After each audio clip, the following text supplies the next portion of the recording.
Welcome to the Femsplainers. I'm Danielle Crittenden. And I'm Christina Hoff-Summers. Why do you always say it like that? I do? Yeah. I'm Christina Hoff-Summers. I'm Christina. I'll say it with...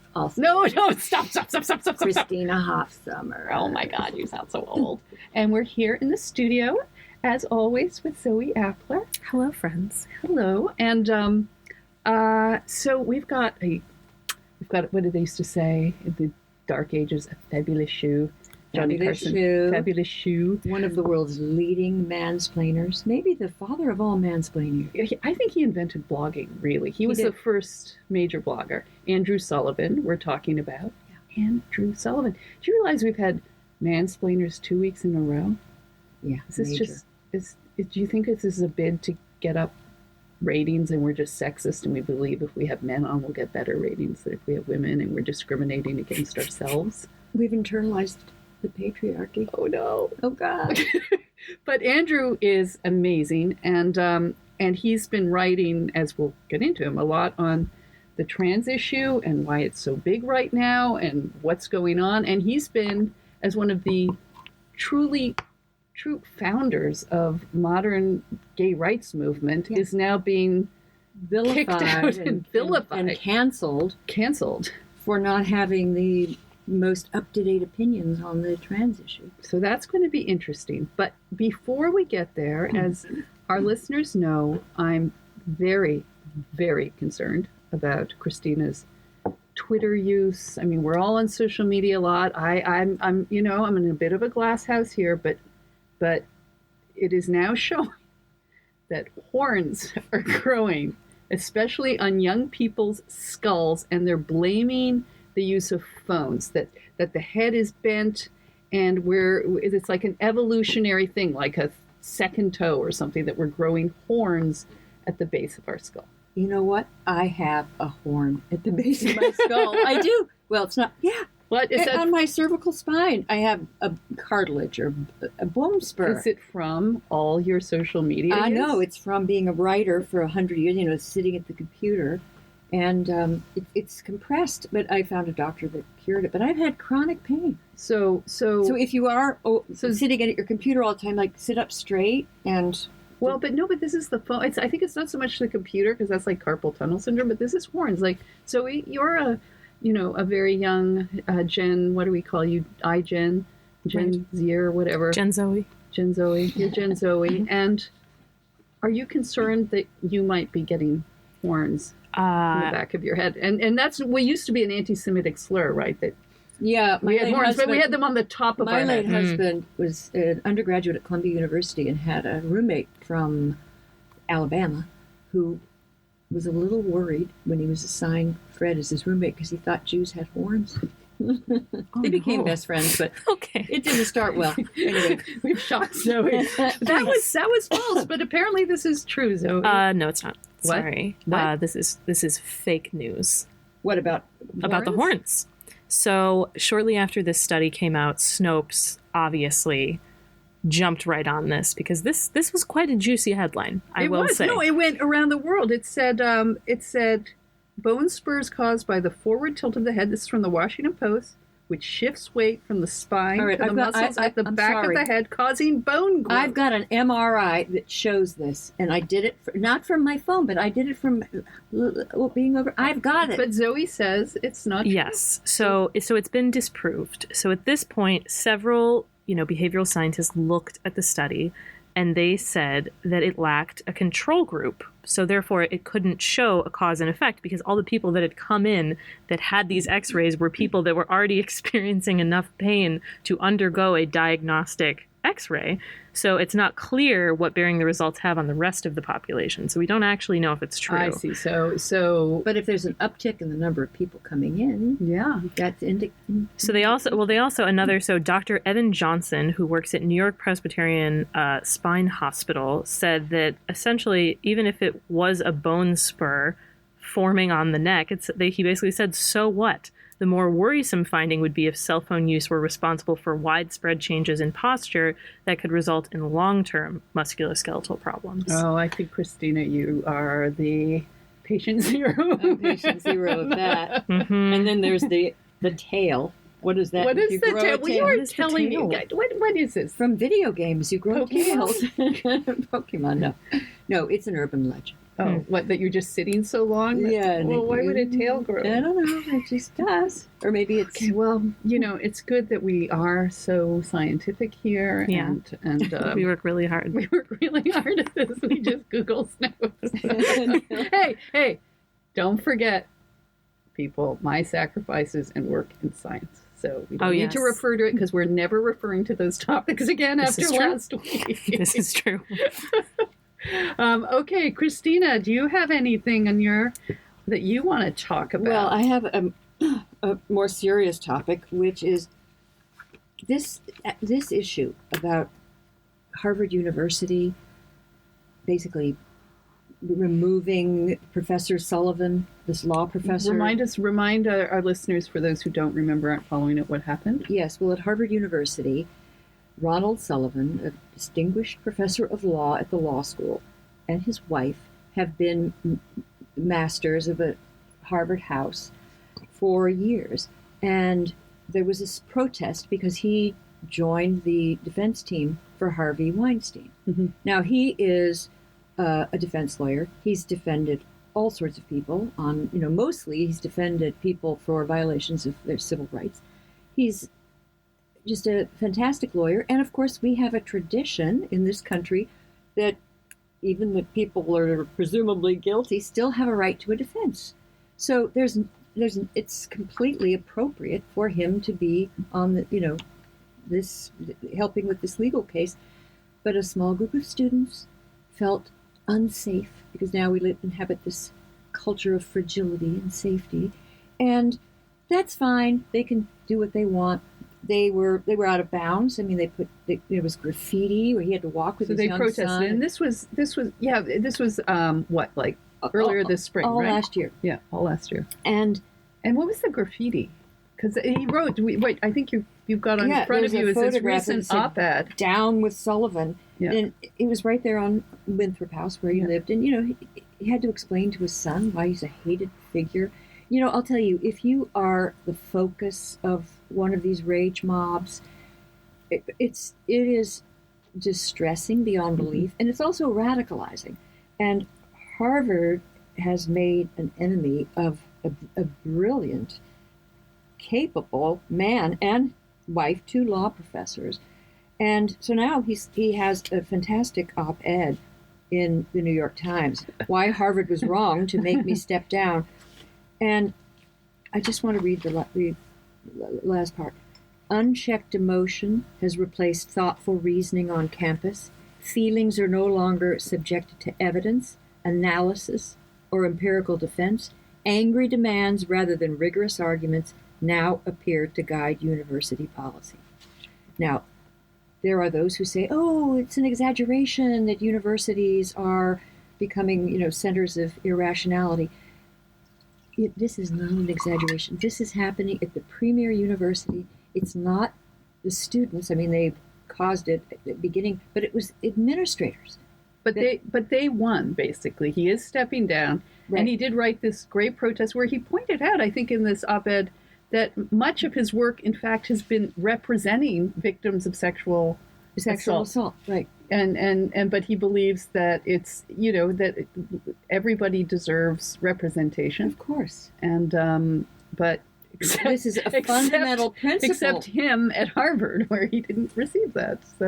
And he was just, and his whole long he was career. humiliated. Yeah. And left unprotected by the administration. And this is, to me, a sign of just serious degradation, just in a key institution. And what lesson are students learning?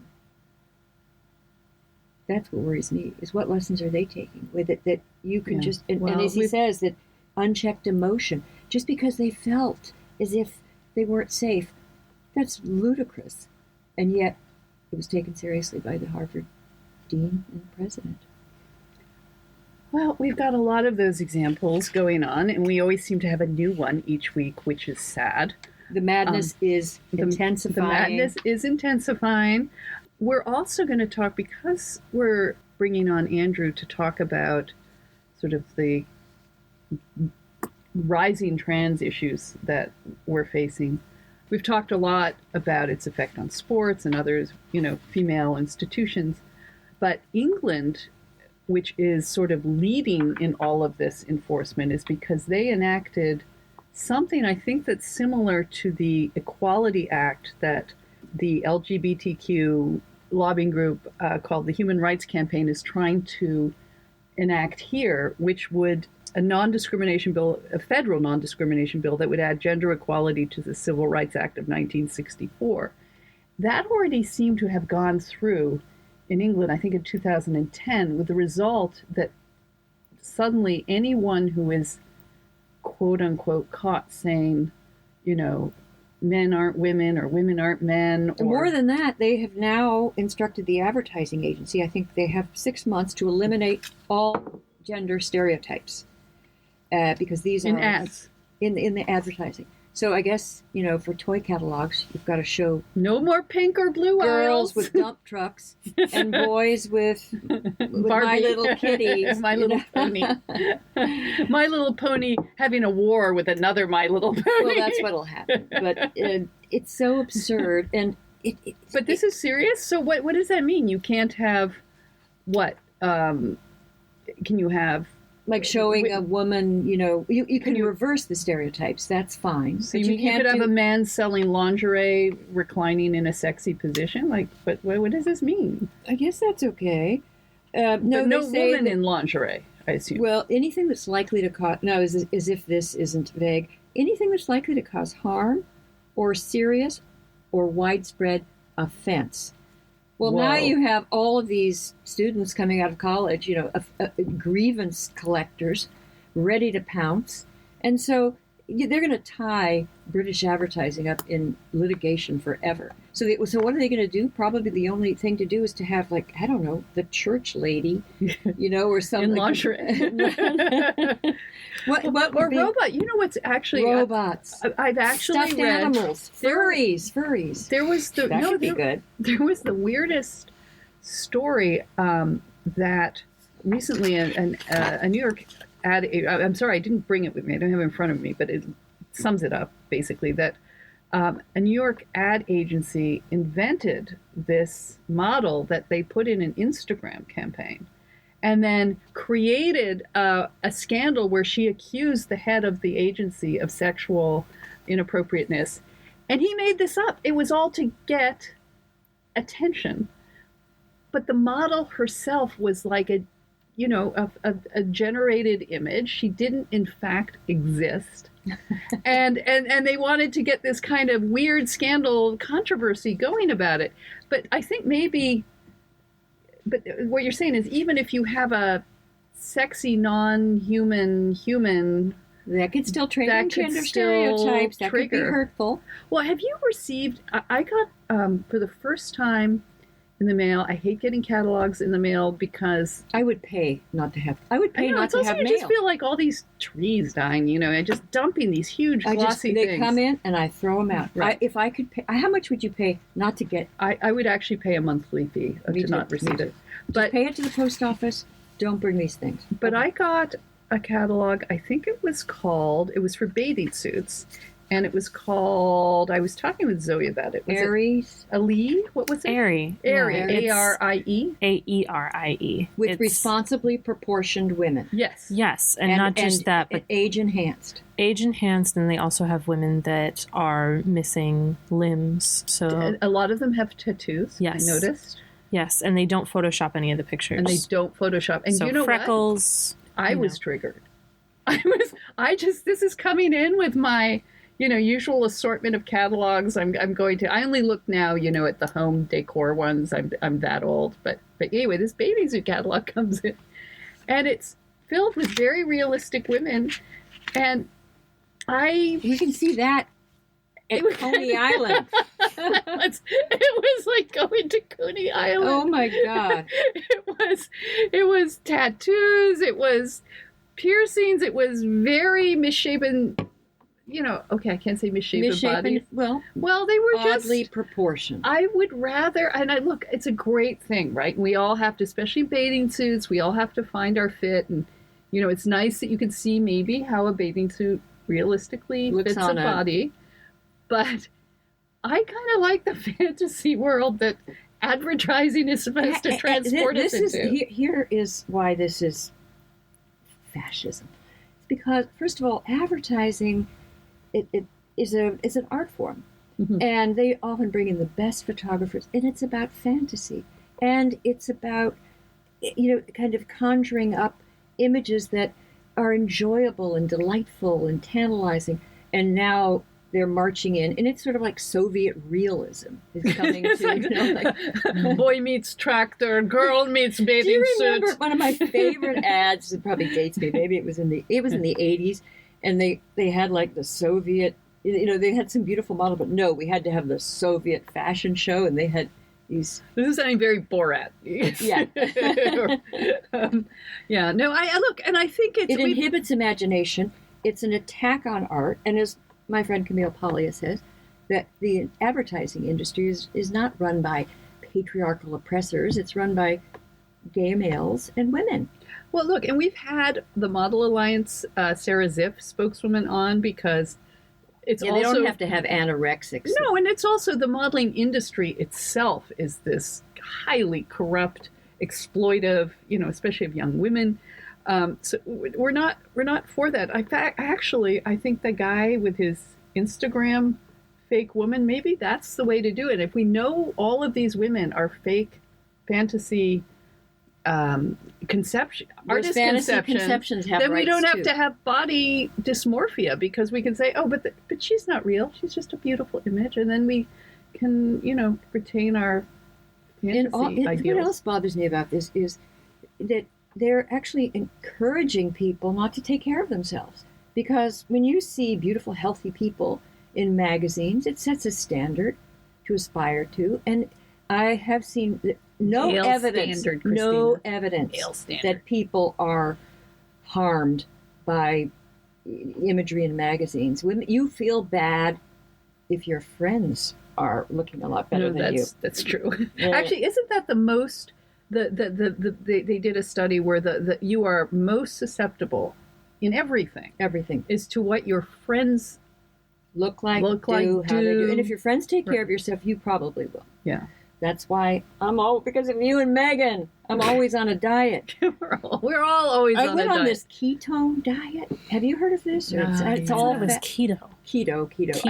Ketone. I think that's a musical term. I think that's a very old-fashioned music. Well, yes. Sally Sattel, who weighs like 1 pound, for some reason she's on this diet. She lost another pound. Isn't it just like an Atkins? It's just all protein and no carbs. Is that right? So I went last for like 4 5 days. minutes. But then she said, well, you can have all the cream you want. I had cream and strawberries. And then during the presidential debate, I just broke down and had popcorn with, salt and sugary caramel. Kettle corn? Kettle corn. Oh. Does that That's count not as the a worst carbohydrate? thing. No, popcorn is not the worst I thing. lost 1 pound. That was probably like gas. Water. Champagne. Well, I think just to put this whole catalog thing in perspective, because I know we're going to get criticism and say, well, you're just taking male standards of female beauty. Okay.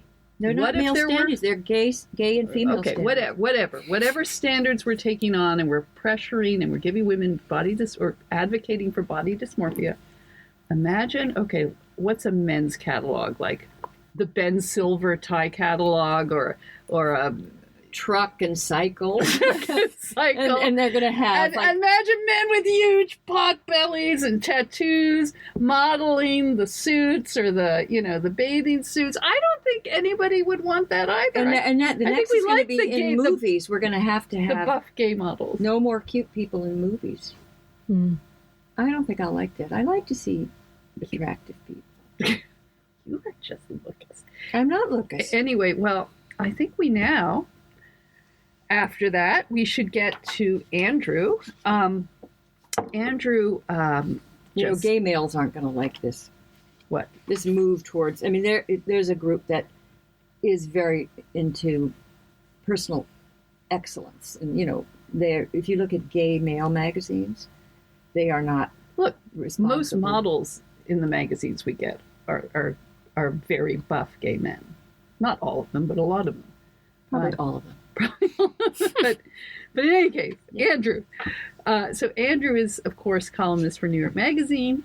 He's former editor of the New Republic, and he has authored or edited 6 books. But here's something that's so interesting that we'll get into with him. He is the recipient of the GLAAD Media Award for Outstanding Magazine Articles, the Lambda Literary Award for Gay Men's Studies, and now he's under attack by these same organizations. By the Trans-Taliban. By the Taliban, for what he's been writing about, and this whole twist in gay politics and really politics that affects us all, because it's now feminism. I mean, it's sort of your mind really does explode after a point, because you've got feminists who have always argued that gender is a construction, are now hastily trying to reclaim biological distinctions, because it means that they are suddenly faced with trans men claiming to be women, claiming to have all the, oppression of women. And, but now these same feminists are saying that, going back to biological differences. Essentialism. Because now women's sports are being taken over. They're finding trans men in battered women's shelters and other spaces where, and also that these trans men are claiming to be sort of trying to, can we say, appropriate female and women's experience and saying they're women.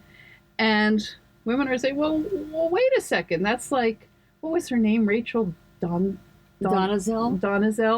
who impersonated a black woman for many, many years, head of the NAACP chapter in, where was she, Seattle, or but someone said that trans movement is really sort of female appropriation, that they're appropriating, that it's like blackface for gender. Yes, and now, I don't believe that. I've said this before, and I'm sure Andrew agrees with me, that we're laissez-faire about people's sexual, whoever they are, we're accepting. Yeah, like if you want to say, I'm a woman, that's fine. If you want to say you are a pansexual, asexual, furry, live and let live. However, I think you mean to say Furby. No, furries. Furries? What are furries? I know Furbies are furry toys. Do I have to explain furries? Yeah. Okay, so they're people. I thought, are they the women who don't shave? No, that would be a better. That would be better. Behind. Okay. You're so behind. Furries are people that dress up in like mascot costumes that are like full animals, and they pretend to be animals, and they have sex with other people that are dressed. Now, wait a minute. as animals. Let's not be furry phobic. No, this is okay. I'm now this is lying. a Monty Python sketch. No, my mom accidentally stayed at a hotel where a convention was happening. She saw it. I don't want to see that. I'm going to show you on our break. Is there furry porn? Oh yeah, that's where it started. That's so this why is like what? Team mascots, Disney. Those people in costumes at Disney World have secret. But the sexual lives? It's that, but they're a very specific... Here. So this is what they all look like. And we can... It's a very specific, artist. Beto used to be... Oh, come on. Kids love those characters. Them. And by the way, you're maligning furries. There's furryphobia. Not all furries. No, this is a sexual thing. Or not all furries are doing that. Are they? Although some in hotels, what do you mean you're a furry? Need, like cat furries, they demand to have cat litter. Do they get hairballs? So, no, they get cat. So the whole point is they have kitty litters. Is that you never actually see what the person looks like, and when they have sex, they do it in the costume. Okay, and this is now a category. This has been a thing for a long time. TF. Beto O'Rourke is a furry. Been a furry. No. There's a photograph. Really? Yeah. Well, hang on. You mean you believe you are the cat costume you're in, or whatever? No, it's not that you believe that you're the animal. It's that you like to have sex in costumes as animals. It's not only about sex. I am in touch with the furry community. You are. Is he a furry? Is he in a costume? What? I don't know. Somehow I got mixed up with the furries during Gamergate. There's a subset of furries in Gamergate, Okay. and I got to know them, and they said that there was a lot of false assertions. But Okay. nevertheless, Okay. how did we get to that? I don't. What? Oh, no, no. I'm I was so saying, mind blown by I was this. saying, she's not ready for furries. I'm not ready. No. for I was furries. saying- I was saying Furbies. That makes sense. Live and let live. However, they are not practicing that philosophy. There is in the trans community, and Andrew will tell us about that.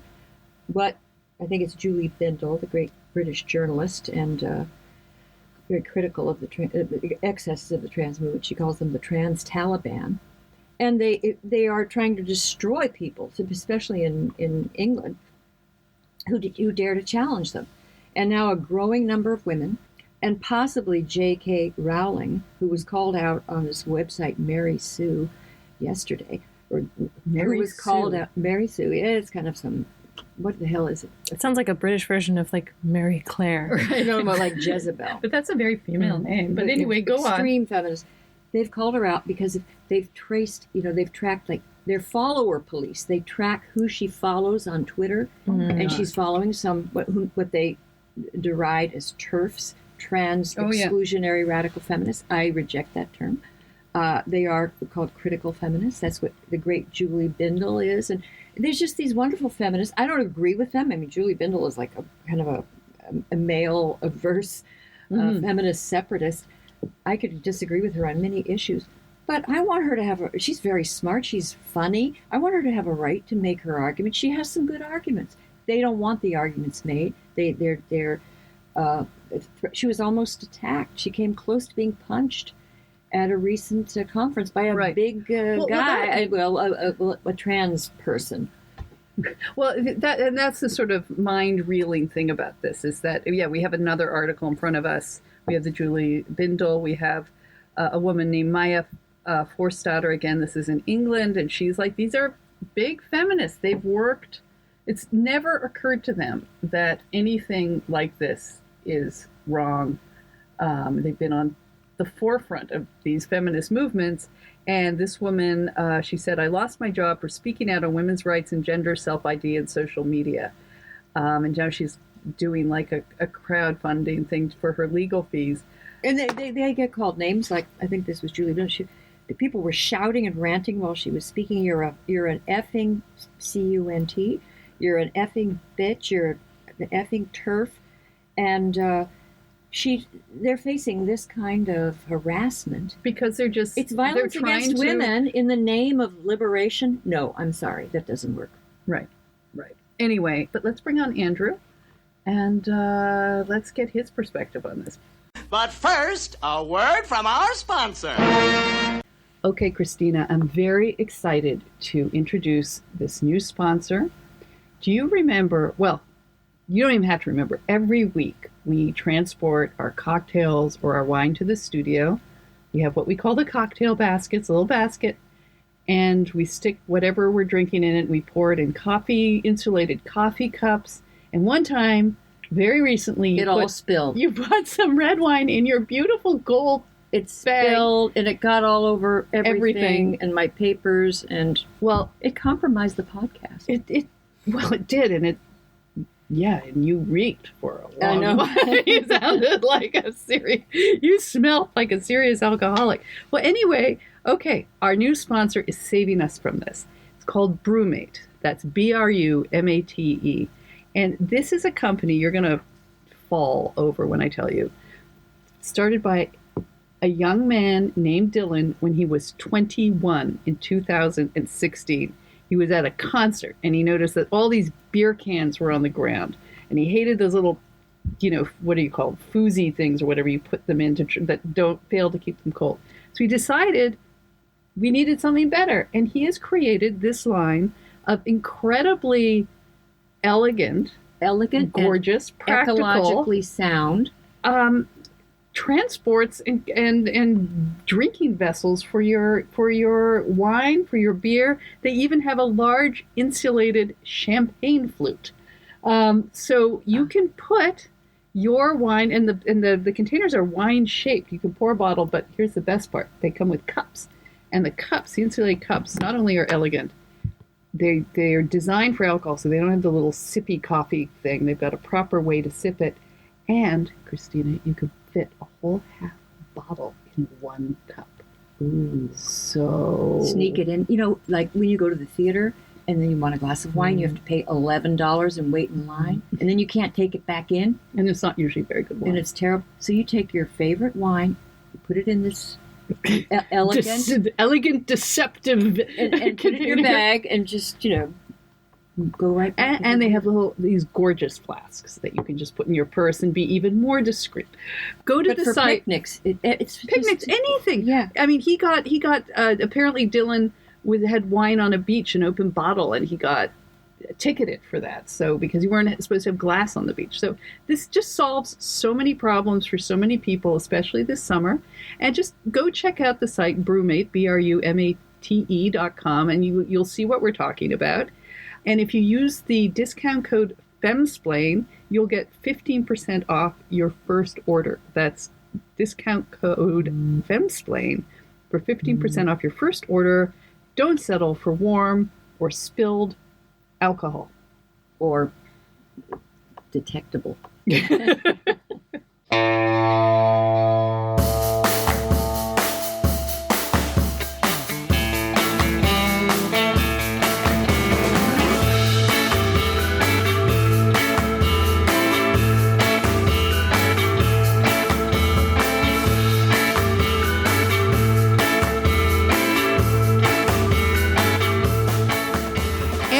Welcome to the Femsplainers.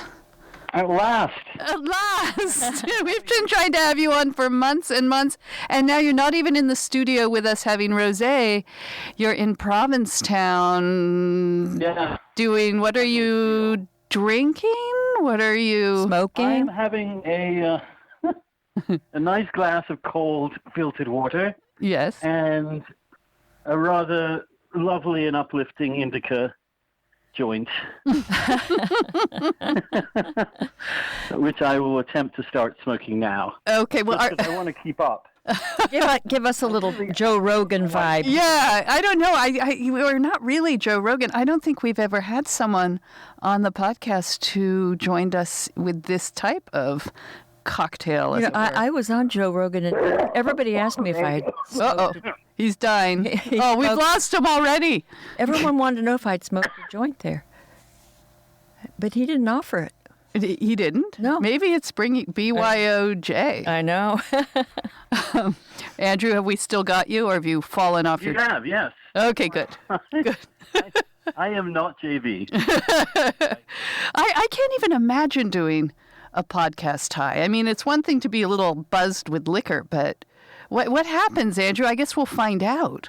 Did he go? Yes, we will, and it'll get progressively worse or better. Or psychedelic. Better? All right. Well, if you're having a bad... Sorry. It doesn't disable me in the slightest. It actually kind of a little bit really helps you think and loosens your brain up a little bit. Okay. Well, we're looking forward to this. This is a first. So, Andrew, what we wanted to really talk to you about is the fact that you're no longer gay, apparently. No, he's no longer oppressed. Gay males, especially white gay males, are now little better than cis white male hegemons, heterosexual. But are you still counted as gay? Like, what has happened, Andrew? Can you explain what has happened to gay politics that you are now not the pioneer that you were, but, as Christina says, an enemy. A potential dead white man. An oppressor. It was particularly oppressive to fight and pioneer marriage equality. That's what they will never forgive me for. Look, what's happened simply is that, it seems to me, we won. And people won't take yes for an answer. Right. I mean, when you think of where we are as gay people in 2019 compared to where we were even in 2009, it's a revolution, and yet the gay Inc. or the gay establishment is constantly telling us we are absolutely under siege. We are fighting every day against a grinding oppression. That we gay white men now are no longer in a gay rights movement. We're in an LGBTQ critical gender and queer theory movement, that regards us essentially as the oppressors. Those of us who are white and that self-identify as male, those of us who are male-bodied persons, you know this language, Christina. We are, we're part of the problem now. And the weird thing about the movement, if you want to call it that, is it's all funded by, a huge amount of it is funded by gay white men. At some point, there's going to come a time when gay white men are going to stop funding people who trash them all the time. And I think a lot of gay people who aren't solid lefties have kind of migrated away. And that's the other thing. When the sane, moderate people have achieved what they want to achieve, we've kind of withdrawn, because my view is now's the time to get on with our lives. So who's left is always the extreme. And what's also happened is that transgender ideology has taken over gay rights movement. The very term LGBTQ is a lie. There's no one who has an LGBTQ identity. There is no such thing as an LGBTQ person. There are lesbians, there are bisexuals, there are gay men, and there are transgender people. And they have very different experiences. And the transgender experience, I think, is extremely different from the gay experience and needs to be understood as that and needs to be explained as such, carefully, slowly, openly. I know so many transgender people who just want to say to people, for reasons no one understands, my brain is telling me I'm one sex, and my body is telling me I'm another. And I would like society to treat me with dignity and respect and equality. And I think if transgender people, not these crazy activists, were able and willing to make that case, the simple scientific case of finding a way to integrate transgender people fully into our culture with the least amount of indignity and cruelty and unfairness. Oh, it's Christina here, and that's my position, and I fear that they have not learned the lessons. Those of us who kind of did a hostile takeover of the gay rights movement in the late 80s and 90s and pushed military service and marriage as the issues in the teeth of extreme opposition from the gay community for about 10 years. And then when we've achieved our goal 10, 15 years later, we're done. Now, there are some states where you need to have employment discrimination laws, and that's something I think we should work on and focus on, especially in those states which are red states in which people are already somewhat defensive. But half the gay population already has those employment discrimination protections. In the states where they have them, for example, in California, the number of lawsuits that arise over discrimination in employment is really rather small. It's not by no means the biggest category of discrimination. In fact, religion is now a higher reason for discrimination than being gay. Well, that's how far... stunned you into silence. Actually, can we just... Excellent analysis, Andrew, and I completely agree with you that the trans movement, it's a legitimate human rights movement, and people are open to hearing the case. Many are persuaded, and certainly me, certainly you, Danielle, that the deserving of tolerance and understanding and being accepted. However, suddenly what's happened is, because of the current leadership, if you challenge any aspect of this movement and question whether or not young children who claim to be trans or appear to be trans should be given, treatments early on, or if trans women should be able to compete in sports where they were almost guaranteed to win in competitions among women, you bring that up, then you're called transphobic. Yes, and there's a really troubling sign, it seems to me, in the data we're now getting. There's an annual report that they put out, that the GLAAD puts out, which is the Gay Lesbian Alliance Against Defamation, called Accelerating Acceptance. And it polls everybody every year on how they feel about, now they say LGBTQ people or LGBTQ issues. And there's almost no change in the vast majority. But you know what's fascinating? The one generation that is now moving swiftly away from acceptance of LGBTQ people are the millennials. That for the first time, we've seen millennial support among millennials, especially young women, collapse. I mean, seriously collapse. They won't talk about this very much because they don't want to talk about it, because it's a terrible and worrying setback for the movement. I believe that it's almost entirely because they make them talk about LGBTQ people. They don't distinguish between gays, lesbians, bisexuals, and transgender people.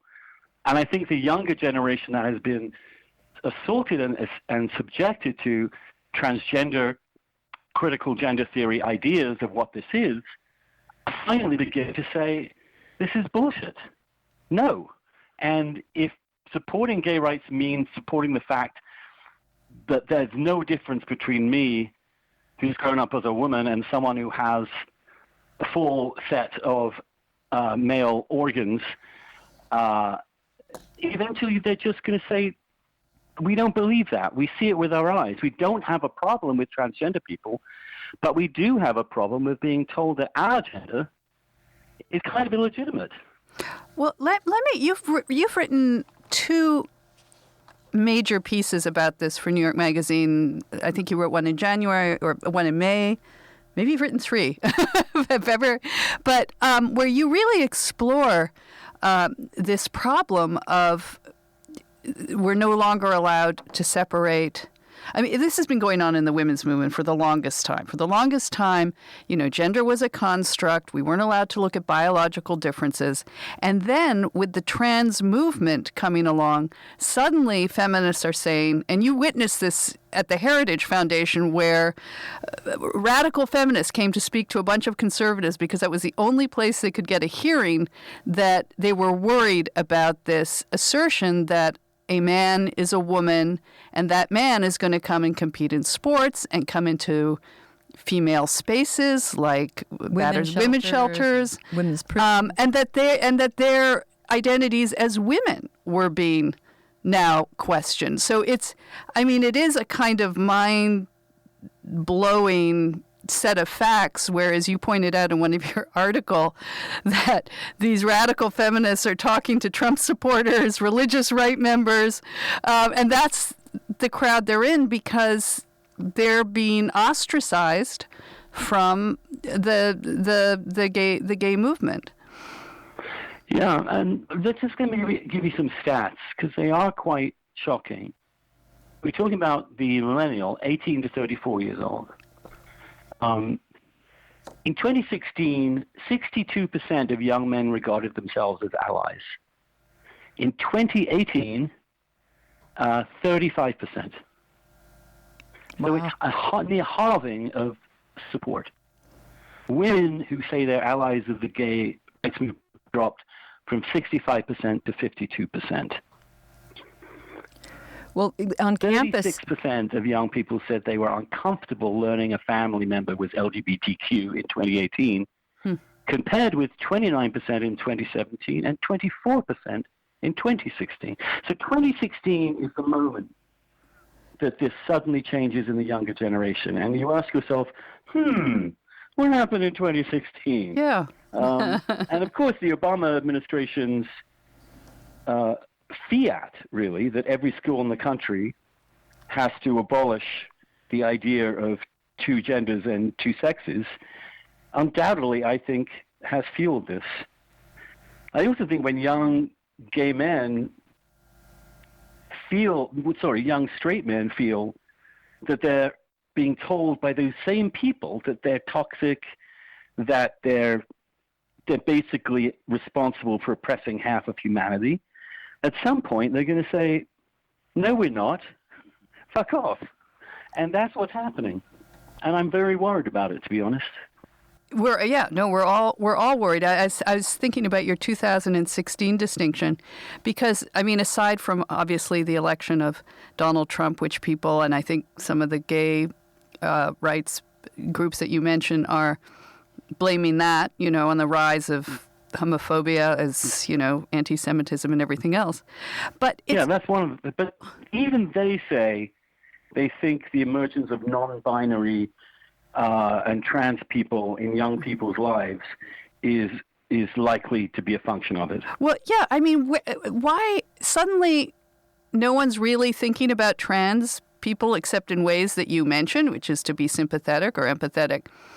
And now suddenly it's everywhere. And as you say, we're being told that, and we were watching in England, we were talking about this before you came on, where the law has changed. You cannot publicly say a man is not a woman and vice versa, and people are losing their jobs if they do it. Can you explain how this suddenly came about? And that we have to say that now that trans men can get pregnant? Someone said it. That was actually a fantastic moment in the debates. Julian Castro promised that trans women can all get abortions. But there can't be this many trans people. Like, in the end, you sort of have to say, well, how... Trans women can't have abortions because they don't have wombs. You're going to be thrown off Twitter, Andrew. Trans men can, though. Trans men can. But when did this, we're talking still about a tiny segment, I assume, of the population, and yet it's overwhelming discussion. How has that happened? I think it comes from the elites. I really do. I think it comes from, as almost everything else now on the left, from being told that biology has nothing to do with sex or gender in college as fact, and also being steeped when they get out in critical queer theory, critical gender theory, critical race theory. Mm-hmm. So this analysis, this left analysis, has completely absorbed liberalism in this country at this point, and the gay rights movement is just another aspect of that, in which all this gobbledygook is being reproduced. Let me say something about pronouns too, because I also wanted to say I really passionately believe in protecting transgender people. And I'm really offended by people who keep deliberately and maliciously calling people by the wrong pronoun, the other gender, or worse, saying that trans people don't exist or that they're just mentally ill. And that's what Ben Shapiro and the right are saying. And what Ben Shapiro says about this is really disgusting. Mm-hmm. He could make perfectly decent arguments without simply saying there's no such thing as a transgender person. They're all making it up. Well, this goes back to gay criticism too, that you guys could be all converted out of it, and yeah, he doesn't like us very much. Mm-hmm. Well, but of course, I'm now regarded as this white supremacist, homophobic bigot within the gay community, and I also find that depressing. Well, I'm what do they call me? A known fascist and a male supremacist enabler. Well, you guys are kind of depressing me because I haven't got any of those names thrown against me. Oh dear! Like I feel like I'm not a member of this great club. You say that this comes, and I think you're right. It's really coming out of the universities, and then maybe these young graduates, I don't know, they go and work for New York Magazine, the New York Times. They carry these ideas with them. So now critical theory, starts as race theory, then it goes to, queer theory, and here it is. And these theories have never really been investigated by anyone outside a small coterie of true believers.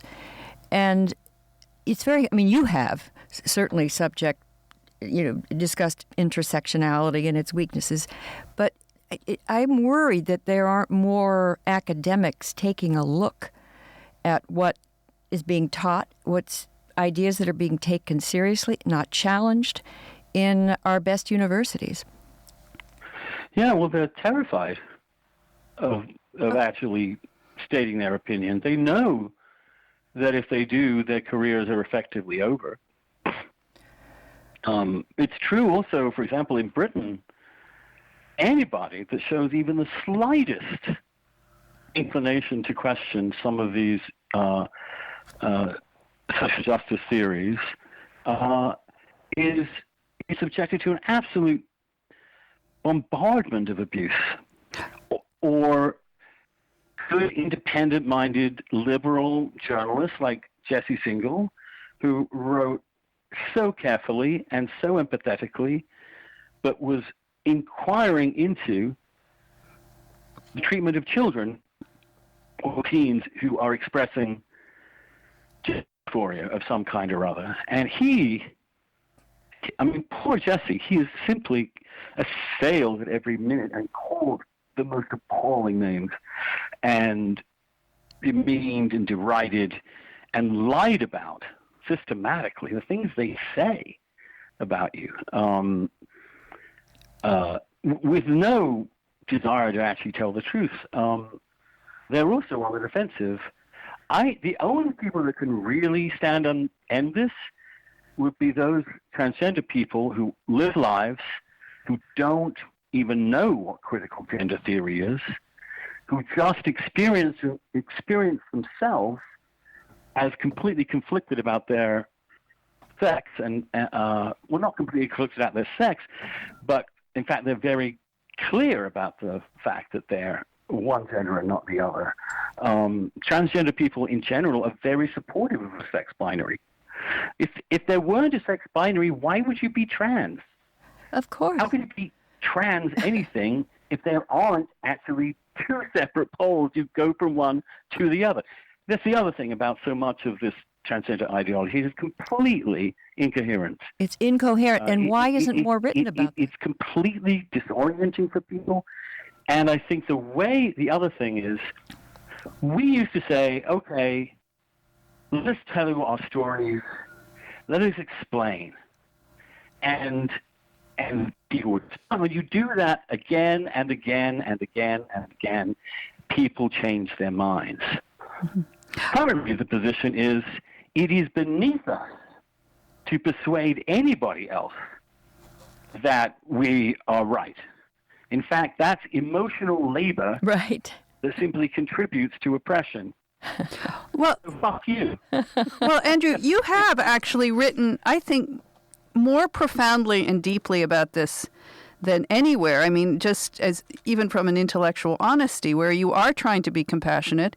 You've certainly been on the front lines of gay rights, and one of the, I thought, really interesting insights you had is, in a sense, that this debate is also about a right to be desired, in that we all want to be desired, but you're transphobic if you don't desire a trans person.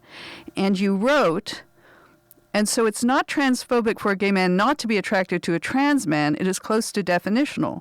The core of the traditional gay claim is that there is indeed a very big difference between male and female, that the difference matters, and without it, homosexuality would make no sense at all. So the whole defining point of you is that you are attracted to men, not of you essentially, but, as a gay man. A lesbian is attracted to women. And if a lesbian is not attracted to a trans woman, is she then de facto, transphobic? She is. Yeah. And this is why many lesbians are, as you know, very unsettled by this.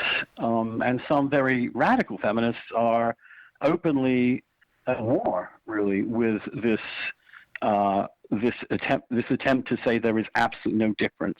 By which I mean no difference whatsoever between them and another woman. And especially with trans women, and it's like, and if you don't fucking believe it, I'm gonna kick, Yeah. these terrifying, hulking women coming at and being very. I mean, it's not even a joke. They're being incredibly aggressive. They're name calling. They call these women TERFs, and it's scary. It's concentrated though, Danielle, among the younger generations. This kind of, I mean, it's always been a difficult topic, and people are very sensitive about it. Mm-hmm. But the younger generation is particularly bonkers about this, and they've been told to be bonkers, and they've been instructed that not only being bonkers is okay, it's a moral obligation, and this has led to a horrible atmosphere. And what I'm arguing is this will undo. It can be undone, the progress that we've made. If the next generation is moving away from LGBTQ people, then we're losing the culture war. It should be called decelerating acceptance, not accelerating acceptance. And we need to think very hard about what messages and how we're doing it. Strike people is so important on these questions, to appeal to, say, straight people and talk to them about what we have in common. I mean, imagine growing up in one body and really, for reasons you have no idea why, you feel like you're the other sex. It's probably because in the womb, in the process of an embryo becoming a newborn baby, all sorts of hormonal washes occur. Critical testosterone washes or estrogen washes, in which the fetus is gendered, is turned into one or the other. We're all default females at the beginning, but then that process takes place. It's a messy process, and I think for some people, the washes lead development between their brain and the rest of their body, and we have to understand that's also a terribly difficult thing to live with. Mm-hmm. And it's a real challenge. And it can be very depressing, and people kill themselves. And the last thing I want to do is to have this aggressive neo-Marxist definition of transgenderism as part of a broad attempt to revolutionize society, kill a movement that simply wants equality for these human beings and a better understanding of the issues they tackle. So, for example, you take the bathroom issue. I do think that I do think we made too big a fuss about this, and frankly, I don't think there have been almost any incidents anywhere of what people have fantasized could happen. In fact, most of the time, the people who are most at risk are the transgender people themselves. So I think that was an issue that was almost created to divide people. Mm-hmm. But you know what's so sad, Andrew, is that there's a sense among the more radical activists is that they feel that they're on the forefront of, revolutionary change, and a lot of well-meaning, liberal-minded adults just look at it and say, okay, this is just the younger generation. This is what they're doing. And I look at it and say, no, these hardliners and this cancel culture, the intolerance for anyone who questions them, that came from bad arguments in university classrooms where other forms of gay activism or liberation were not taught. And so it's almost, I feel like it's an indoctrinated generation rather than a liberated, sort of spontaneous. Yeah, the first generation of rebellious students that secretly obey their professors.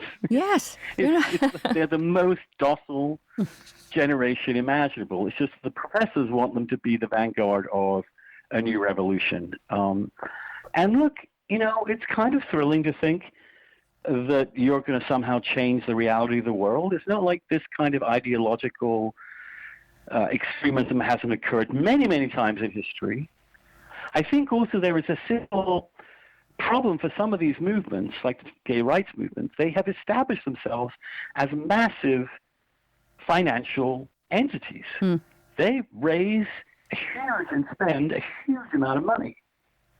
And they have very cushy jobs, and they earn six-figure salaries, and they don't want to give all that up.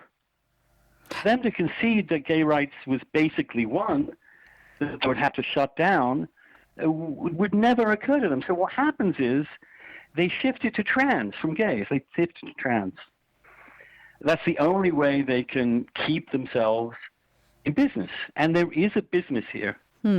And I think that dynamic of these anti-discrimination organizations that need there to be hatred, violence, and oppression to justify the amount of money they suck out of the gay community. Well, what I've noticed also is that now many college women who would once have said they were lesbians now call themselves trans. And people think, oh, well, if you're trans, you have to take hormones, and maybe there's an operation. No, they're just calling themselves trans. So the numbers have increased. The constituency is growing. The disappearance of the Butch Dyke is what... I know I sound like David Attenborough. No, you would say the disappearance of the Butch Dyke.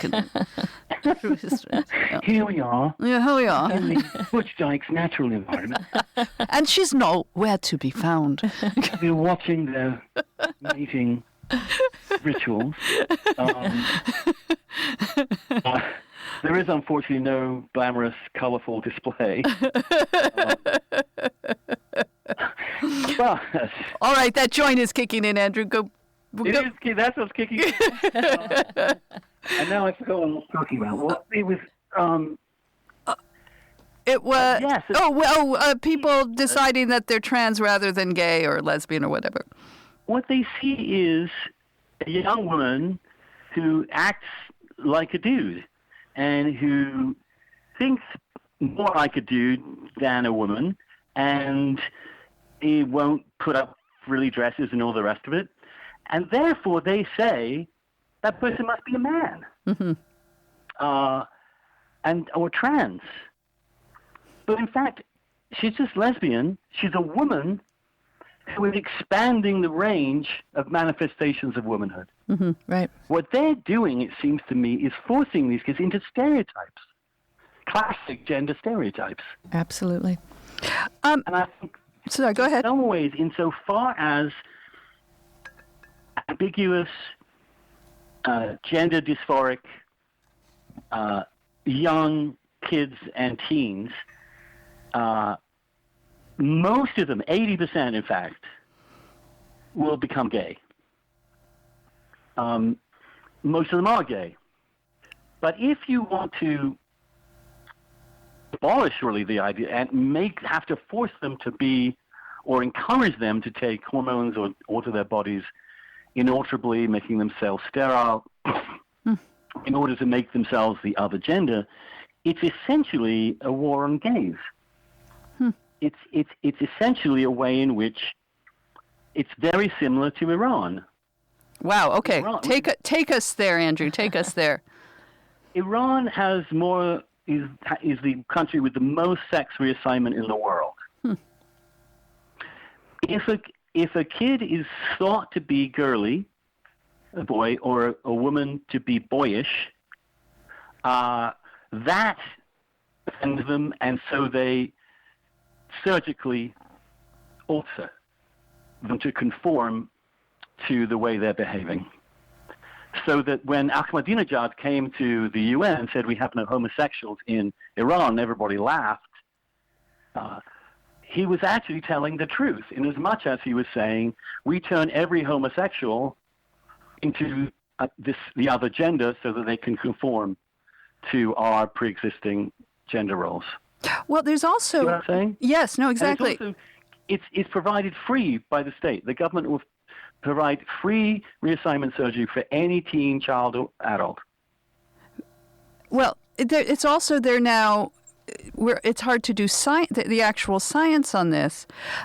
So you've got people studying, people who are experts and psychiatrists in, sexual psychiatry at Northwestern, at the Clark Institute in Toronto, very reputable people. And they're trying to separate, like you can break down the trans, whatever it makes you feel like a man or woman trapped in the opposite sex body, that there are those who are sort of clearly homosexual trans, and then there are other people who like just to try on the opposite, women's clothing. But even this is under attack now. Instead of trying to be able to understand in a scientific way, not in a religious way like Iran, how do we parse this? Why, is a man who is heterosexual who puts on women's clothes, is he really a trans? That those people are now coming under attack. Yeah, they're coming under attack for that. Let me and a lot of people on the right who don't really know anything but feel uncomfortable, they mix up all sorts of things. So I think, for example, there's a huge fuss about drag queens telling stories in local libraries. Yes. Now, drag queens are not transgender. And the trans activists go after them. And they act as, they're basically clowns. They're sort of clown figures. There's nothing sexual whatsoever about a drag queen. They're obviously caricatures that have no ability, in most cases, to be attractive. Cross-dressers are just dudes, straight dudes, often with wives who just like to wear big frocks in public.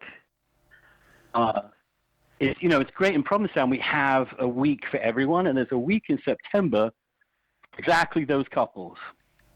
So you come here, I think it's the third week of September, and we call it, the locals rather cheekily, Tall Ships Week, because the dudes walking around in these big frocks, often floral, they look like tall ships passing by, especially in comparison to their wives, who are almost always walking next to them with a look on their face that is really impossible for me to convey. But I think we that can has imagine. nothing to do with transgender people. Well, but that's in a way, it's an appropriation. I mean, maybe the lesbians and the feminists should say, well, this is female appropriation. I mean, why It's are like you the gendered equivalent of blackface? Right. Why are you able to tell us, imitate us, and tell us what our experience is? And you say you're a woman, and you have never experienced being a woman biologically.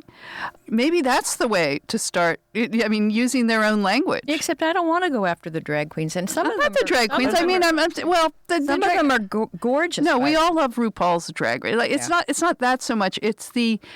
I'm thinking more of the trans activists who are saying you are saying absolutely I am not a woman, or well, actually no, you're trying to appropriate. I mean, my experience and who I am. Look, they will come for the drag queens at some point, because given their views about cultural appropriation and indeed misogyny, and there really is a strain of misogyny. I think so. Yeah. Yeah, I think so too. Look,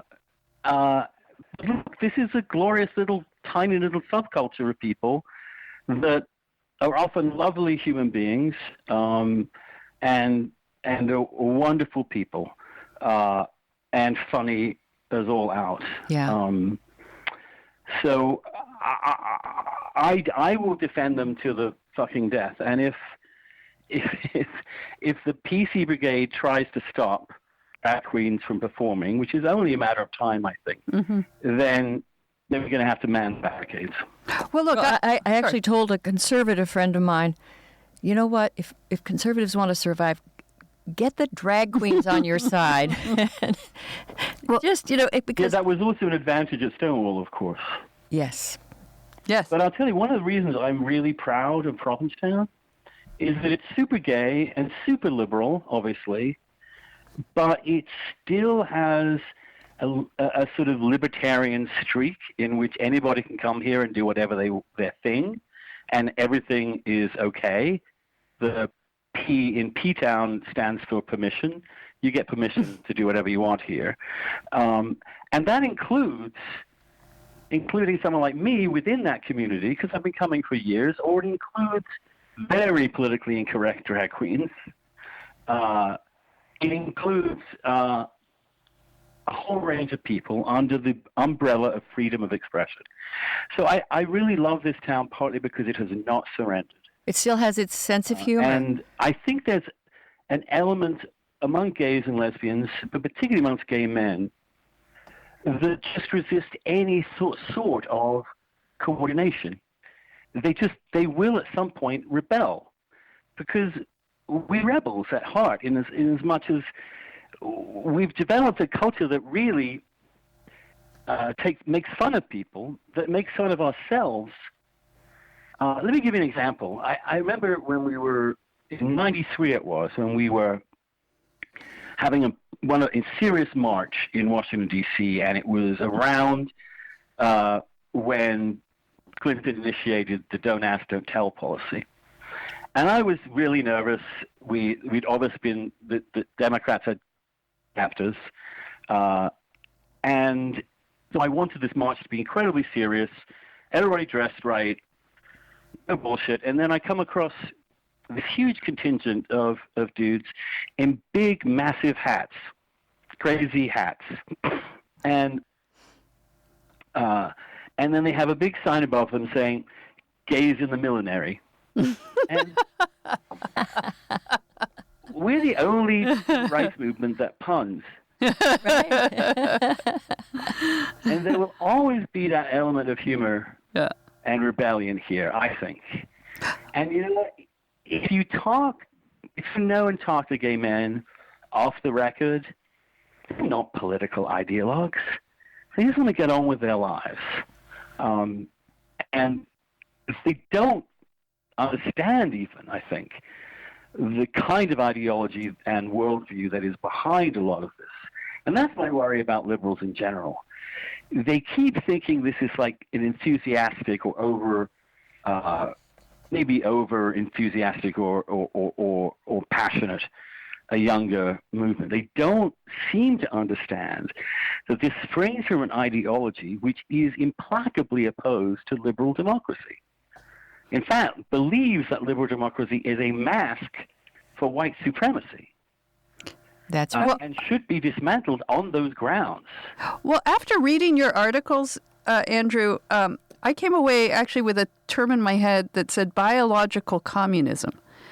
And this is, right? We're not allowed to we all have to be the same. We're not allowed to make distinctions, biological or otherwise. And I also took away as a woman that in the end, it's also, and I can see why feminists are mad, that the women are in the end getting the short end of the stick on this, because you wrote a great column on women's sports and how this is going to lead, that there is simply no way that women are going to be able to, the fastest women in the world will not be able to compete against, for all purposes, a male competitor if he calls himself a man. And as you pointed out, that this isn't a problem for male sports, that there's no threat that a trans man is going to go win the javelin, Maybe figure skating. Or, darts. Women, they are under threat from darts. But I mean, this is the thing, right? That it's women, even if you disagree about the bathrooms or whatever, but the bathrooms bleeds into the women's shelters. It bleeds into the sports. It's women who are losing, in a way, those female spaces, and the things that we have taken so long, like to get professional women's sports, to get professional women's leagues, and now these are threatened. Yes, but when you have to think back through the ideology. The ideology is that these scientific and biological distinctions between men and women, or even any biological explanations of homosexuality, are all functions that don't have any basis in reality. They're all simply constructs in our minds that we have created. And all these constructs we call science and biology are actually pure inventions to sustain white supremacy, right. straight white supremacy. So the idea that we're even going to recognize that the problem here is not going to occur. There are no men or women. There are male-bodied persons and female-bodied persons. That's how abstracted you get. And almost all classical liberal thought, everything the founders thought, is an illusion. And that's where they're coming from. Okay, that's where they're coming from. Where are they going? What is the end game here? And you once wrote that it's like a religion, but it lacks salvation. You said it's just life is like an interlocking drama of oppression, power, resistance, ending only in death. I mean, where is it going? Andrew's known for his optimism. Ta-Nehisi's view is incredibly bleak. I mean, he thinks that we live in a world of constant white supremacy. This is Ta-Nehisi that Coates. will never end. I mean, he says this explicitly. Yeah.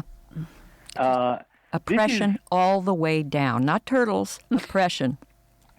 Yeah, and so when you push in, you look at Ta-Nehisi's thought, and when you push, it would require coercion and an authoritarian state in order to reorder along the lines. But even if they were to do that, whiteness, this hideous concept, would exist in people's minds and still oppress less white people. And that will never end. So we can never actually get anywhere. We can just struggle every day knowing that the struggle is worth it. I mean, it's Marx without the happy ending. Okay, well, on that happy note, Andrew, you did have a wonderful paragraph in one of your stories arguing why we should acknowledge sexual differences. And you said, why are the differences between men and women on average so offensive? Why is it problematic that men are physically stronger on average than women? Who, after all, would want to live in a world like this where we are all interchangeable, where nature is irrelevant, where men are the same as women, and where acknowledging the variations of humanity is relegated to the precincts of bigotry? How much drearier than the actual, diverse, fascinating world that we live in? How do you think that's going to be outlawed? I really hope not. Look, I think the term I've sort of come up with is that the left right now believes in life and the world is just a series of intersectional oppressions. And I think that life in the world is a sort of intersection of human freedoms. That what we have in this intersectionality, if you want, which is that we're all connected in various identity forms, which is self-evident, that this is a wonderful form of creativity and of freedom. And one thing you don't hear about from the left is very similar to Donald Trump. You never hear them talk of freedom. It's as if it doesn't really appeal to them.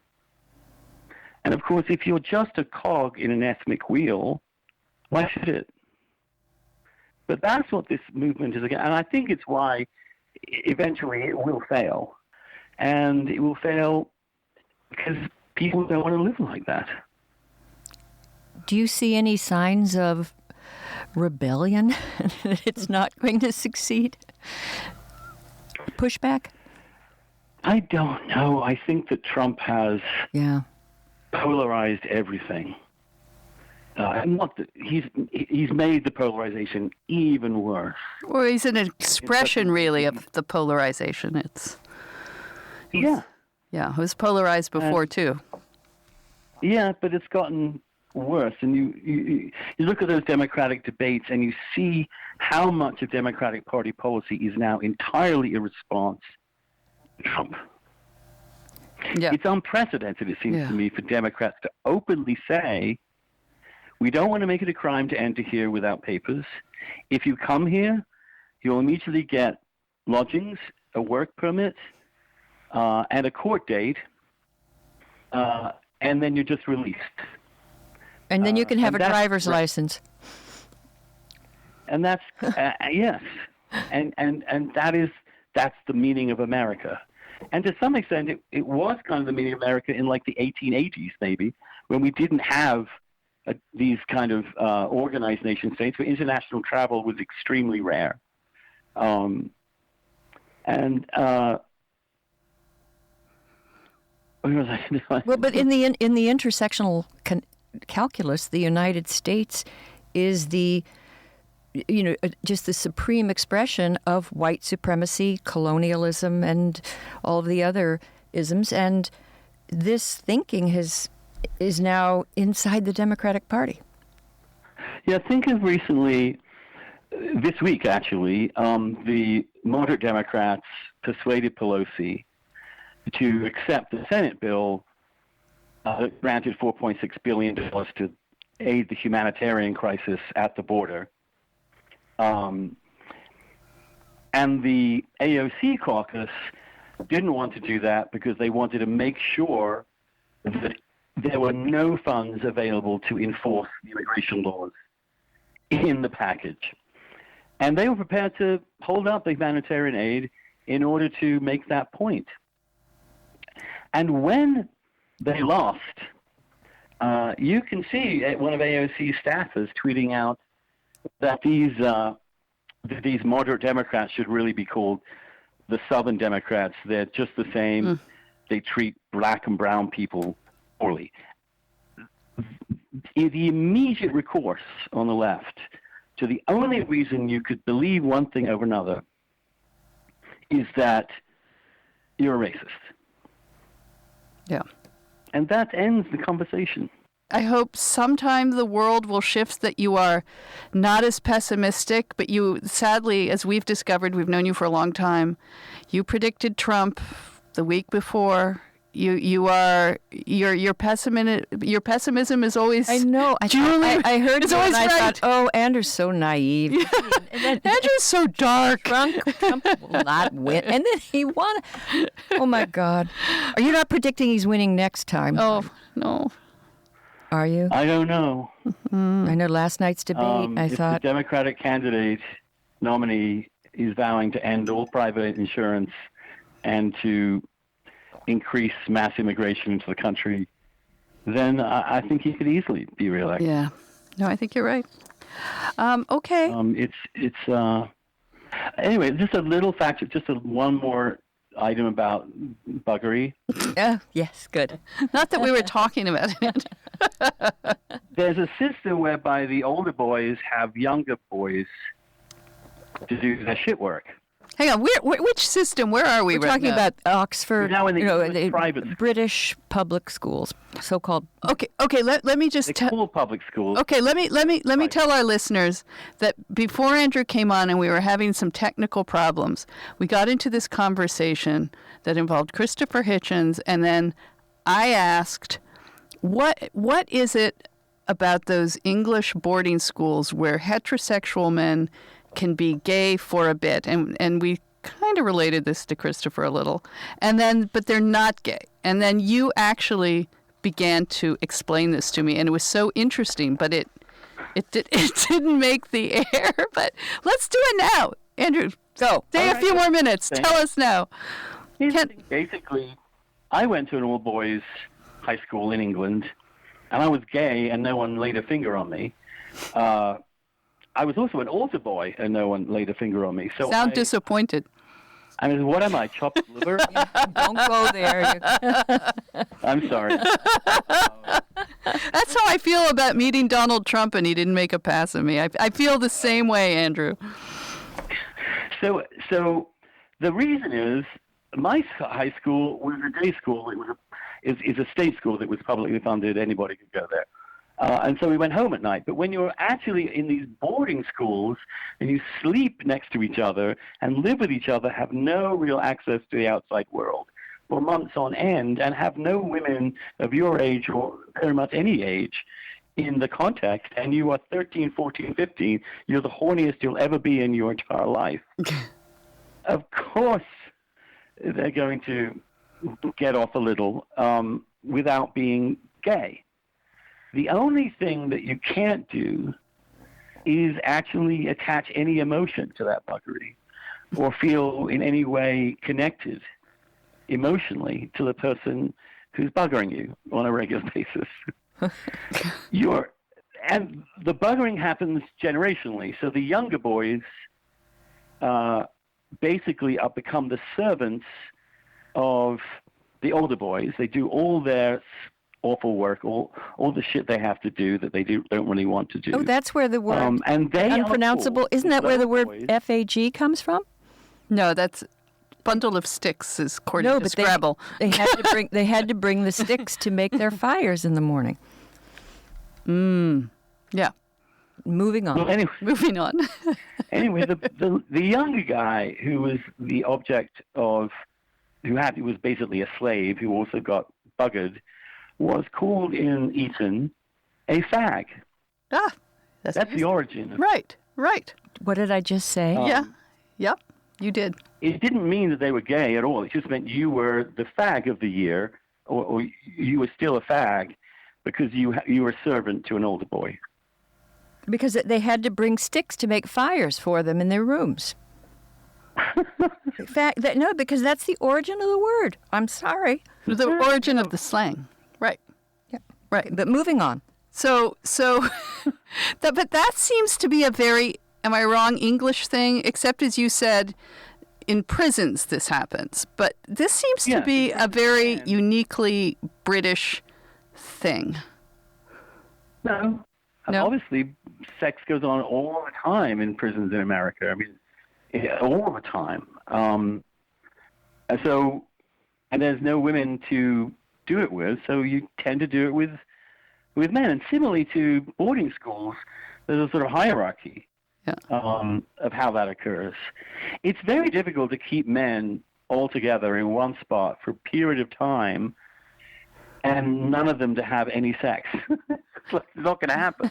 Well, you're right. Americans don't have that, and other countries, many, don't have that boarding school culture, that very unique boarding school culture that the Brits have. Yeah, which starts at like age 7, you get sent away. But wait. Didn't you go to Girl Scout camp? That's relegated to the upper classes. It's acceptable and done in the very upper classes. Right. They get a pass. Yes, that you're allowed to have those. In the real world in England, for a long time, if you had any relationship, same-sex relationship, you're beaten up. Right, but that's sort of what I think of as the traditional response. But you're saying this is an elite product of men being kept for so long from an early age. They send them away at what, 7? Age. 7, really, right? Also, they're there in the teenage years, quarantining 500 boys with no female contact and having them board in the same place. Of course, there's going to be opportunistic homosexuality. But you know what, Andrew? I really resent what you're saying because you're, again, drawing distinctions between men and women. And I don't know that this happens so much in girls' boarding schools. Like at Girl Scout camp? We didn't do that. We didn't do that, Andrew. There was whittling. No. Whittling. A macrame. Remember those bracelets you made with plastic? You know, that's what we did, Andrew. Beadwork. Look, I think men are just hornier all the time. Well, there you are, imposing stereotypes. Okay, that was fascinating. I'm glad we got that in before we ended. And thank you again, Andrew. We so appreciate you coming on. It's been so great. We've wanted to have you on, and we want to have you on in person because, although I don't know that would they'd let a joint in this studio, but we would. We would. No, but I could go outside and sneak one. No, hasn't it? It's become legal in D.C. No, Yeah, maybe not here, though. no, not at AE. So he's wagging her head no. All right, well, thank you so much, If I Andrew. use my vape, no one would know. Oh, you can do that with that? Vaping's been banned in San Francisco. Smokeless and smellless. Okay, you're on. You can come anytime. I do want to get high in the AI. Okay, well, you know what? It's our promise to you. It's going to happen. It's going to happen, and you didn't hear that from here, but yeah. We'll have you on stage vaping, and that would be fun. And don't go away. We have questions for our Patreon listeners. Right. Our Patreon and we gather subscribers get bonus questions to Andrew, and you won't hear them if you haven't subscribed. It's usually the best part of the It's show. usually the best part because now Andrew is really high, and now we move beyond buggery at private schools. So stay on the line, Andrew, and otherwise, thank you for being with us today.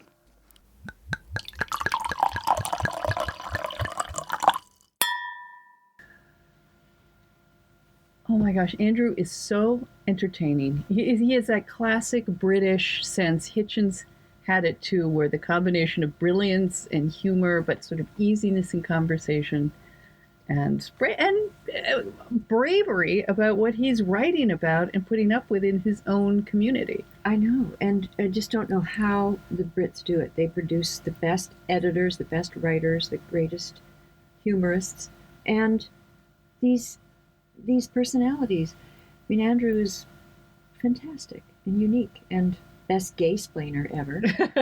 Again, it's a new category, gay-splainer. All right, we have some time for some listener reaction, which we love. Thank you for reaching out to us, all of you. Zoe, you're up. Let's tee up some listener reaction. So we have had a bit of a vocal fry theme in the listener reactions. Do you think we're killing the vocal, like we're overdoing the vocal fry? I don't know. I don't know if I love listening to it, but I like the listener feedback that we get from it. What did they say? Okay, so this comes from Leslie in Virginia. Leslie says, "Hi, darling femsplainers. That's sweet. As a classical voice teacher, voice as in singing, I am delighted by your skewering of vocal fry.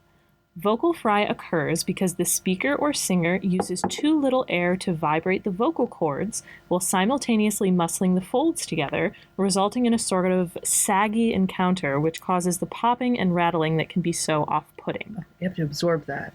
My theory is that college-educated women are trying to speak lower than their voices are inclined. A solid vocal fry can provide tones many octaves lower than healthy phonation. Is it unhealthy? Could be. Is it emotionally unhealthy? Are we fundamentally uncomfortable with our femininity? Better minds than mine can answer that one. And the big question is it annoying? Yes.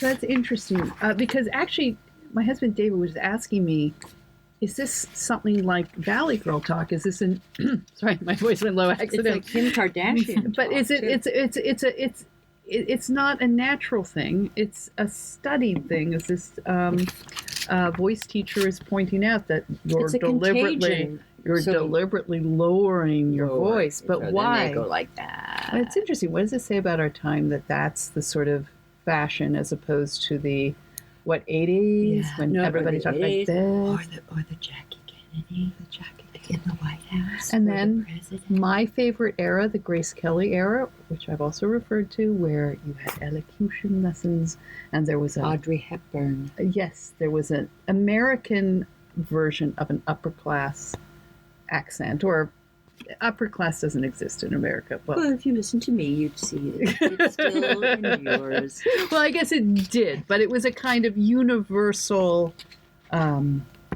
way of speaking that seemed educated. Yes. And lost whatever local accent, but it's gone.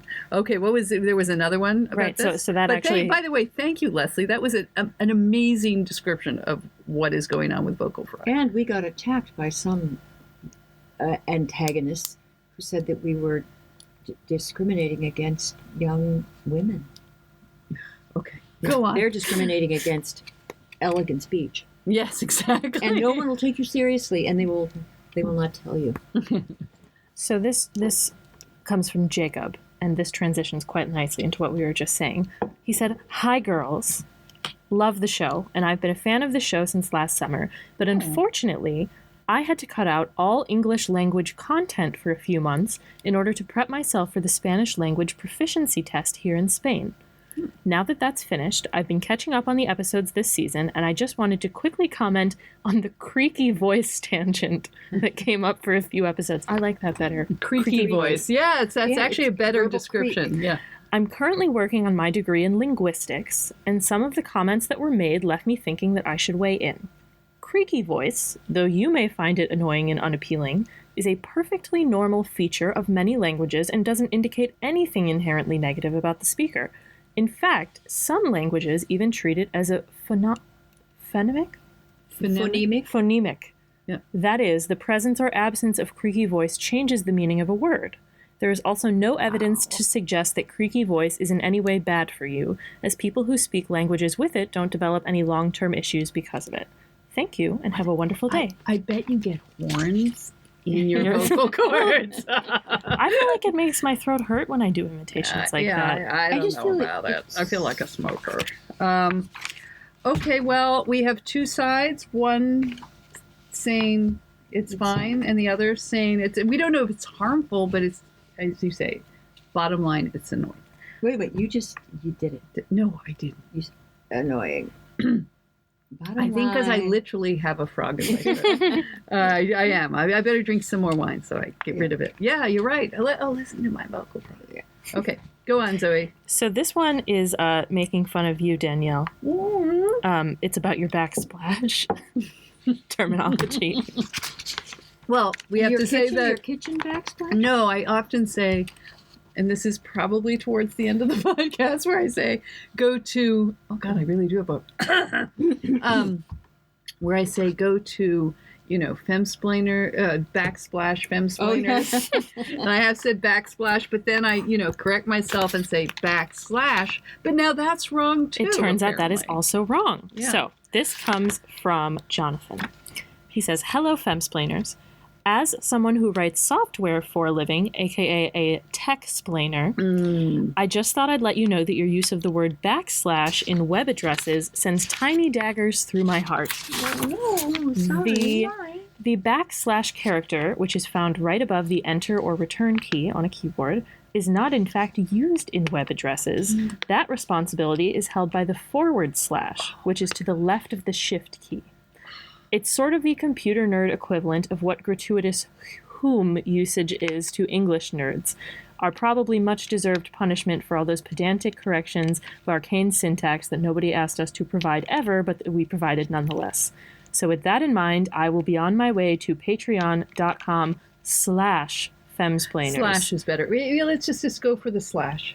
Stop But don't they go in two directions? Yeah, but we just say slash. And everyone knows. He's totally right. He now is. that you think the about it, backslash course goes it's a that forward way. slash. It goes the other way. It would look weird. I only Okay, use it you know for what? frowny, for slanty faces. So Take can we that say correction. forward slash? No, just say slash. Just say slash. Why are you trying to give it an identity, Christina, that it doesn't want?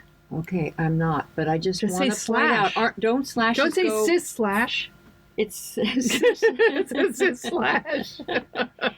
there's heteronormative slash. I don't want to Okay, slash. You're reinforcing the binary. Okay. If you want to support us, go to patreon.com/femsplainers or wegather.com/femsplainers. Amazing. Okay. You did great. Jonathan will be so proud. Thank you, Jonathan. All right. Anything else? I believe you had one. Oh, didn't you? I love this one. This is from Richard. And he wrote to us. He was a little worried that Dorothy Parker we can now no longer recite Dorothy Parker. She would be canceled. She would be canceled. Okay, Dorothy Parker Of the Algonquin Round Table was fan, a maybe- great wit, and like the Oscar Wilde of women, right? Like just one of and wrote for the New Yorker and just fabulously witty and talented and brilliant. And one of her famous little vignettes poems was she wrote, "I like to have a martini, 2 at the very most. After 3, I'm under the table. After 4, I'm under my the host. And apparently he's worried that, well, we couldn't. I mean, you're right. If she put that out over Twitter. Did she get consent? Yeah. And she also said candy is dandy, but liquor is quicker. I think you could probably say that still. Rape culture? Oh. They use that in Willy Wonka, you know. What? Well, Gene Wilder says that in Willy Candy is Wonka. dandy, but liquor is quicker? Yes, to children. oh, well, okay. Oh, okay. Well, that was, sorry. A thinly disguised pedophilic. Really, I'm sorry. Let's move on. Okay, so Richard came up with, it's not a politically correct version of what Dorothy Parker should say today. He actually came up with the Me Too offenders version of if Dorothy Parker were alive, she might have written. So he wrote... So wait, he's not going to correct it. He's going to come up with a... Modernize it. Modernize it and accentuate its badness. Yes, he said he made up a new version and we're to say it in a male voice, which in our case would result in vocal fry, but I'll say it. I like to drink scotch and water. Just 1 or 2 gives me class. With 3, my jokes get too funny. With 4, my hands on your ass. Okay. He said, I wouldn't dare repeat this at a firm social event since irony has pretty much vanished from the professional workplace, unlike femsplainers. No irony, no humor, God Nothing. forbid, no sexual innuendos. Out. But Richard, that was a really wonderfully creative, and The one place in the world we can where it's actually say appreciated. that. Well, this is, I actually forgot one. I have one from our top fan on Facebook. I just have to give Sheldon a shout out. Sheldon, we love you so much, Sheldon. Sheldon provides me with so much Sheldon is great. wonderful comedic material. Sheldon's all over our Facebook. We love you, Sheldon. I do. So he made a very funny comment about the vodka tampons that I just had to share. Okay. He said, I nearly spat out my coffee in hysterics listening to this story. Just imagining Danielle dipping a tampon in vodka is unnerving enough. But the fact that she somehow managed to use it after, that is a testament to human ingenuity. So Thank you, Sheldon. I appreciate your appreciation. we make for my- Sheldon laugh. So that's important. As long as we make Sheldon laugh. Okay, I think that's it. I think we're done. And we've only got a couple more podcasts till we break for the summer. And so please don't forget us at patreon.com/femsplainers and wegather.com/femsplainers. Please help. And if you go to iTunes or wherever you listen to this podcast and give us a review and 5 stars would be helpful. And We merch. We almost appreciate forgot it. about merch. Oh, and we have our merch on Zazzle.com. I think it's /Femsplainers podcast. If you search Femsplainers on the homepage, you come up. We've got everything. I even have a phone case. Yeah, we it's have very mugs, snazzy.